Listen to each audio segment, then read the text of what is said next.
Spark, le bel âge de Miss Brodie. Sœur Hélène de la Transfiguration, autrefois Sandy Stranger, une teenager et élève fripponne d'Édimbourg, est censée avoir écrit un livre appelé La Transfiguration du banal. J'ai toujours admiré ce titre et je l'ai convoité, me proposant de l'utiliser si jamais j'écrivais un livre auquel il conviendrait. Or, certains événements récemment survenus dans le monde de l'art et qui sont à l'origine des réflexions philosophiques du présent livre sont exactement de cet ordre. Des transfigurations de la banalité, des objets triviaux transformés en œuvres d'art. Pensant que son titre pourrait me servir, j'écrivis à Muriel Spark, l'informant de ma prise de possession, curieux aussi de savoir quel aurait bien pu être le contenu non divulgué dans le roman du livre de Sœur Hélène. Étant donné que les dragons de fiction n'ont d'autre nature biologique que celle que leur auteur choisit de leur donner dans l'œuvre où ils apparaissent, les questions concernant le métabolisme de Fafner et la manière dont ils se reproduisaient sont des questions logiquement sans réponse, puisque Wagner ne s'est pas prononcé à leur sujet. De même, les œuvres qui sont mentionnées dans une œuvre de fiction ont un contenu indéterminé, et en général les auteurs sont assez malins pour ne pas écrire les grands romans ou autres produits littéraires dont ils créditent leurs créateurs fictifs. Néanmoins, il me semblait que Muriel Spark pourrait peut-être avoir des vues concernant ce qu'aurait été le contenu du livre, si elle avait décidé de lui en donner un. Elle me répondit, et j'en fus enchanté, que le livre aurait traité de l'art tel quel Muriel Spark l'exerçait. On peut penser que la pratique en question consiste à transformer de banales jeunes filles en créatures fictives, rayonnant de mystère, un genre de caravagisme littéraire. À y réfléchir, ce que j'ai fait est plus étonnant, même si c'est moins impressionnant. J'ai transformé la fiction en réalité, car ce qui était un titre fictionnel est maintenant un titre réel.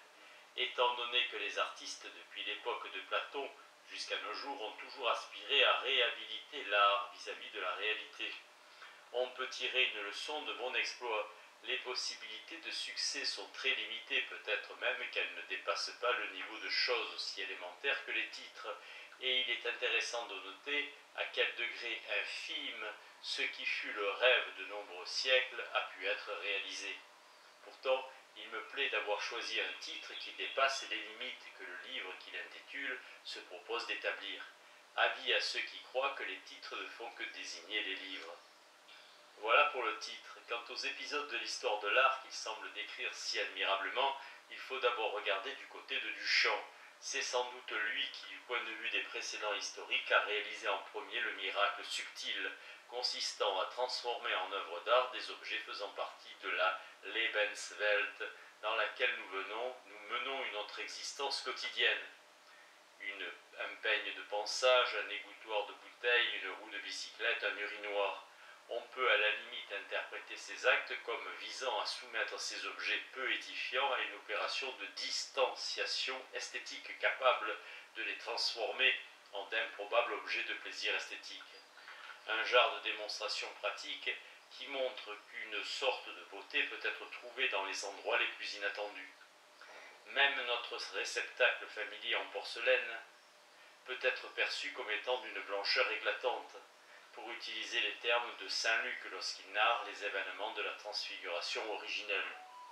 On peut voir Duchamp en ces termes, mais dans ce cas il n'aurait fait que commenter en l'appliquant une théorie qui remonte au moins à saint Augustin et qui est elle-même peut-être la simple traduction esthétique de cet enseignement profondément chrétien, d'après lequel le dernier d'entre nous, et tout particulièrement lui, resplendit dans la grâce divine. En tout cas, cette réduction de l'acte de Duchamp à une performance homilétique en esthétique des mots chrétiennes obscurcit sa profonde originalité philosophique. Enfin, cette interprétation laisse entière la question de savoir comment de tels objets deviennent des œuvres d'art. Tout ce qu'elle réussit à montrer, c'est qu'ils possèdent une dimension esthétique inattendue. Il fallait donc un nouveau départ, un cas où les objets transfigurés fussent tellement triviaux que leur potentiel esthétique resta au-dessous du seuil de perception, même après leur métamorphose. De cette manière, il devenait possible de se poser la question de savoir ceux qui en faisaient des œuvres d'art, sans faire intervenir aucune considération esthétique. C'est là, il me semble, la contribution qu'a apporté l'artiste pop Andy Warhol. Je me rappelle fort bien l'état d'intoxication philosophique persistant malgré la répugnance esthétique dans lequel je me trouvais après avoir visité son exposition de 1964 à la Stable Gallery, 74e rue Est. Il y avait empilé des facsimilés de carton brio, comme si la galerie servait d'entrepôt pour des surplus de tampons à récurer. Il y avait aussi une pièce remplie de facsimilés de carton Kellogg's, qui cependant, contrairement au charisme des boîtes brio, n'excitait pas l'imagination. Si on met à part quelques murmures négatifs hors de propos, Boîte Brio fut sur le champ acceptée comme une œuvre d'art. Mais le problème était aggravé par la question de savoir pourquoi les boîtes Brio de Warhol étaient des œuvres d'art, alors que leurs répliques banales, empilées dans les entrepôts de tous les supermarchés de la chrétienté, n'en étaient pas. Bien entendu, il y avait des différences manifestes. Les boîtes de Warhol étaient en contreplaqué, alors que les autres étaient en carton. Mais l'inverse eût-il été le cas, la problématique philosophique serait restée la même, ce qui rendait concevable l'idée qu'aucune différence matérielle ne devait nécessairement distinguer une œuvre d'art d'une chose réelle. C'est précisément le choix qu'allait faire Warhol avec ses célèbres boîtes de potage Campbell, qui provenaient tout simplement des rayonnages des magasins où nous avons coutume d'acheter nos soupes. Mais même si, par un singulier exercice de l'art de faire blantier, il avait laborieusement façonné ses boîtes de conserve à la main, avec une perfection telle qu'on aurait su les distinguer de l'article manufacturé, il ne les aurait pas fait avancer d'un pouce dans la catégorie de l'art, à laquelle de toute manière elles appartenaient déjà. Pierre, Jean et Jacques virent Jésus transfiguré devant leurs yeux. Son visage resplendissait comme le soleil, et ses vêtements étaient blancs comme la lumière. Il se peut que l'œuvre d'art rayonne, mais le resplendissement n'est certainement pas la sorte de différence spécifique qu'une définition de l'art recherche, sinon comme métaphore, ce que la luminosité est peut-être déjà dans l'évangile de Matthieu lui-même. Quelle fut la différence? Elle ne pouvait résider dans ce que l'œuvre d'art et l'objet réel, que rien ne distingue d'elle, avaient en commun, ce qui comprend toutes les propriétés matérielles susceptibles d'observation comparative directe. Dans la mesure où toute définition de l'art doit rendre compte des boîtes Brio, il est donc évident qu'une telle définition ne saurait être fondée sur une inspection directe des œuvres. C'est de cette conviction qu'est issue la méthode que j'utilise dans ce livre, où je poursuis cette définition si insaisissable. Elle a même semblé tellement insaisissable que les rares penseurs qui ont vu un problème dans l'incapacité presque risible des définitions philosophiques de l'art à rendre compte de leur objet l'ont expliqué comme étant dû au caractère indéfinissable de l'art. C'est de cette façon que Wittgenstein a proposé de faire disparaître le problème. Ces raisons sont bien entendu trop complexes pour pouvoir être abordées dans une préface. Cependant, les boîtes de Warhol rendent problématique même cette indéfinissabilité. Elles ressemblent en effet tellement à des choses qui, d'un avis unanime, ne sont pas des œuvres d'art, que par un détour ironique, la question de la définition de l'art s'avère au contraire urgente. Ma propre opinion est que la vacuité des définitions traditionnelles de l'art est due au fait que chacune se fondait sur des caractéristiques dont la non-pertinence est révélée par les boîtes de Warhol. Ainsi, les révolutions artistiques successives ont laissé toute définition antérieure, aussi bien intentionnée soit-elle, sans emprise sur les œuvres nouvelles audacieuses. Une définition pour pouvoir tenir le coup doit donc se montrer insensible à de telles révolutions. Or, je pense qu'avec les boîtes Brio, toutes les possibilités de l'art ont été réalisées, et que donc, d'une certaine manière, l'histoire de l'art est finie. Elle ne s'est pas arrêtée, mais elle est terminée, en ce sens qu'elle a pris conscience d'elle-même et est devenue d'une certaine manière sa propre philosophie, c'est-à-dire que l'art se trouve dans l'état prédit par Hegel dans sa philosophie de l'art. Par là, je veux dire notamment que la philosophie de l'art ne pouvait être envisagée sérieusement qu'à partir du moment où le développement interne du monde de l'art était devenu assez concret. Soudain, dans l'art avancé des années 60 et 70, l'art et la philosophie étaient pris l'un pour l'autre. Soudain, en fait, ils avaient besoin l'un de l'autre pour réussir à se distinguer entre eux.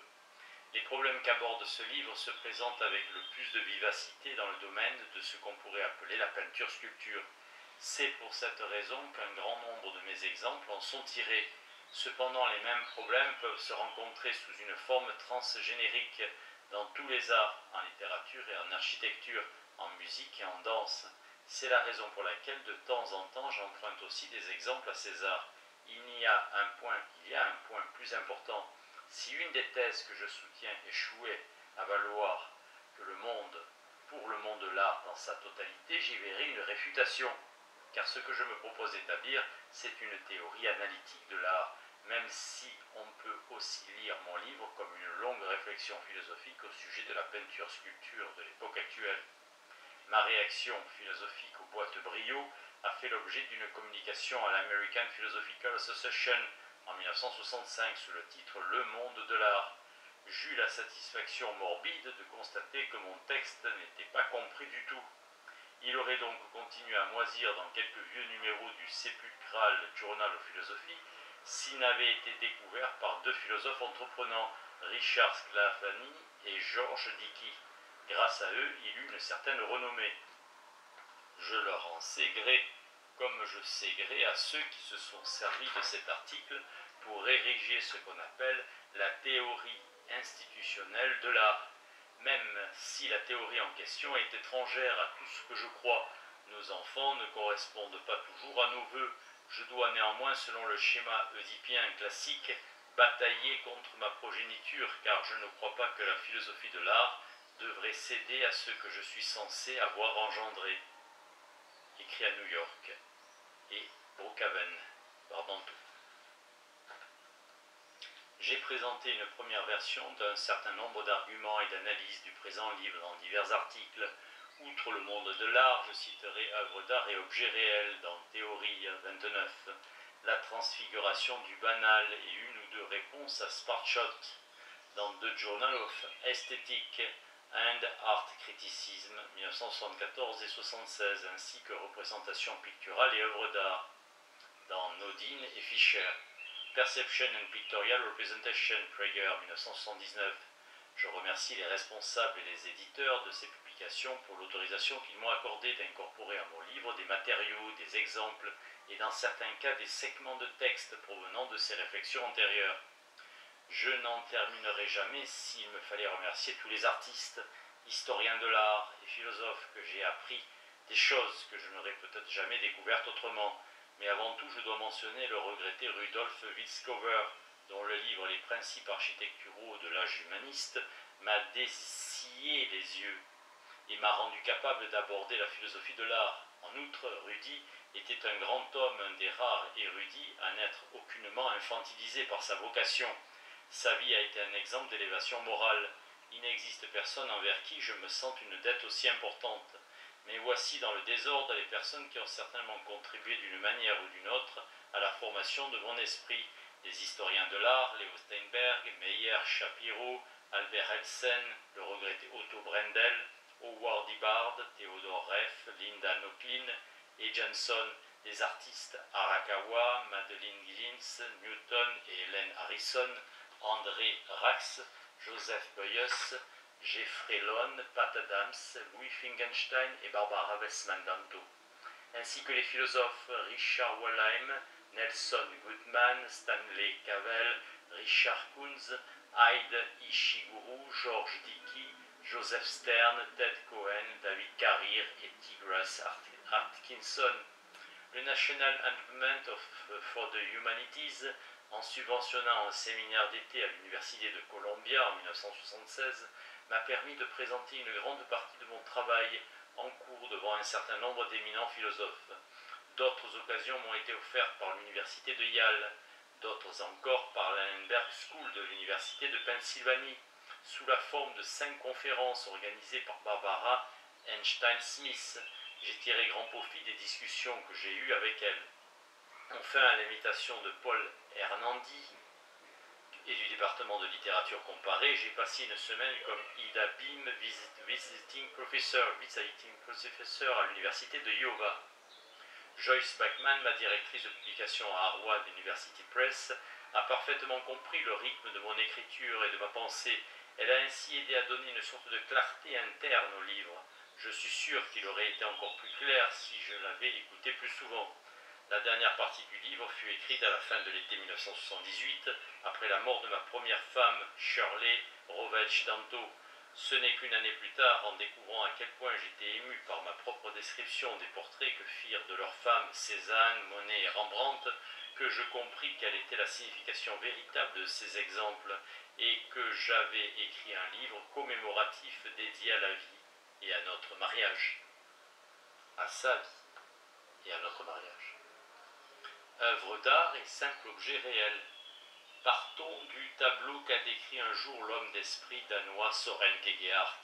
Il était censé représenter la traversée de la mer Rouge par les Hébreux, mais en le contemplant, on aurait découvert un tableau bien différent de ce que son sujet pouvait laisser prévoir.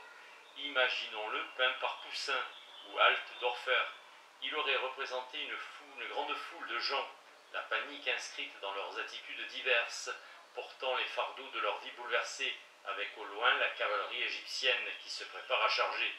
Ici, en revanche, on se trouvait confronté à un simple carré de pointes de peinture rouge, parce que, comme l'expliquait l'artiste, les Hébreux ont déjà traversé la mer Rouge, et les Égyptiens se sont noyés.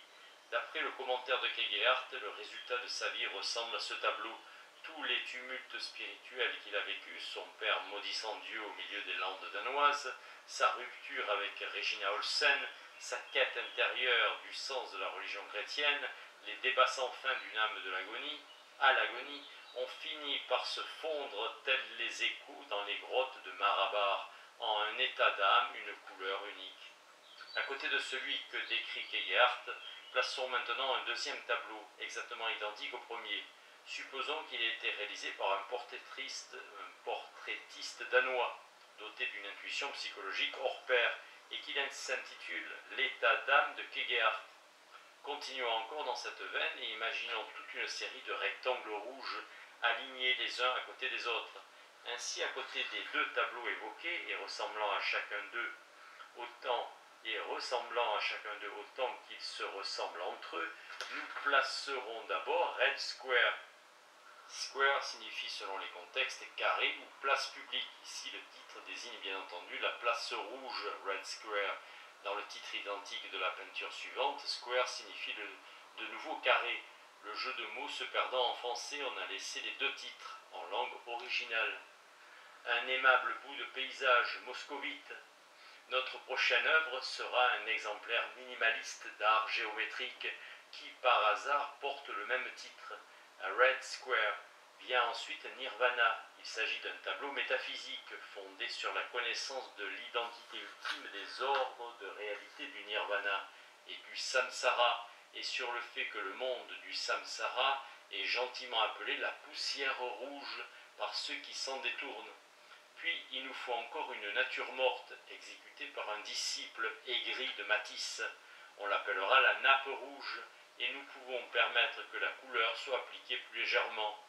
Notre objet suivant n'est pas vraiment une œuvre d'art, c'est un châssis entoilé dans le fond, a été préparé au minimum et sur lequel Giorgione, s'il l'avait vécu assez longtemps, aurait exécuté son chef-d'œuvre non réalisé.